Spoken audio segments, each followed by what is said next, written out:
Burada ne gördüğünde aldın 10 lira. Seç çal 10 lira. Buyur efendim, hoş geldiniz. Kampanyamız devam ediyor. Seç çal 10 lira. Buyurun. Abi burayı çek.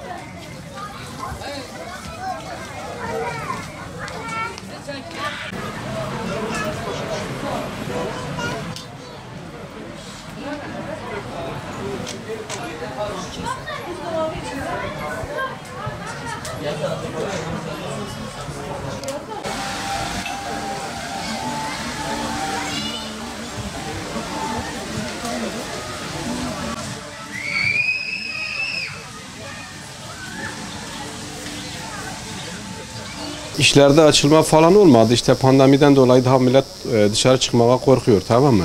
Ama inşallah açılır yani. Deniz sezonu başladı. Bizim sezonumuz daha başlamadı. Daha sezonumuza var yani.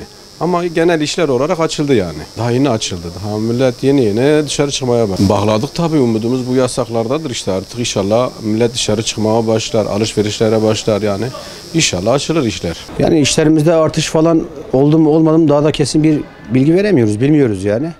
Daha yeni oldu zaten. Olmuş olsa da bizim sektörümüz yani özellikle bağlı olduğumuz sektör yani biraz yani lükse girdiği için yani millete çok nakit maddi sıkıntı çektiği için çok da bir yansıma olmadı gerçeğe bakarsan. Ama yani bir umudumuz var tabii, bekliyoruz. Bizim memleketin bir dezavantajı da var yani tam sıcakların tam bastırıldığı dönemde yasak kalktı. Yani dışarıda bakmayın bu 2 gündür 3 gündür öyle hava serinliği var ama normalde 60-65 derece bir sıcaklık. Gelen yabancılar hiç durmuyor. Hiç durmuyor yani. Sıcağı görünce kaçıp gidiyor yani. Bize de çok yansımıyor gerçeğe bakarsan. Valla işlerimiz tam açıldı diyemeyiz yani daha. Şu anda belli değil yani yasak varmış gibi devam ediyor işlerimiz. Yani bekliyoruz işlerin açılmasını artık. 2 yıl millet çalışmadı, işsizlikten nedendir bilmiyoruz nedenle daha. Pandemide zararımız var yani ona bakarsan mesela pandemide ne kira desteği ne bir şey bizim baharat falan şey vermediler zaten.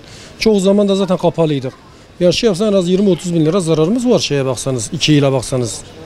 Yani herhangi bir destek görmedik. Verdikleri belli bazı esnafa verdiler. Valla işte umutluyuz yani şu anda bekliyoruz ama daha şu anda yansıma yok. Ciddi bir yansıma yok. Yani %10 bir artış var ama yeterli değil yani. Şu anda yine bizi daha tam kurtarmıyor yani. Şu anki bir durumda şu an bir iyileşme yok. İlerideki zamanlarda daha yoğun bekliyoruz. Yaz sezonu açıldı. Bizim de işler kırık. Yasaklardan dolayı çok zararlarımız oldu. Hatta bozulan mallarımız oldu yani.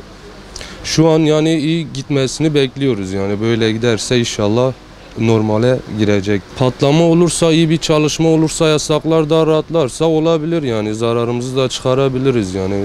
Şu anda devlet de bize şu an tam bir destek vermiyor ama yani işlerin açılmasını bekliyoruz yani biz şu an çok zararlardayız yani. Ben kendim bu işi çoktandır yapıyorum yani.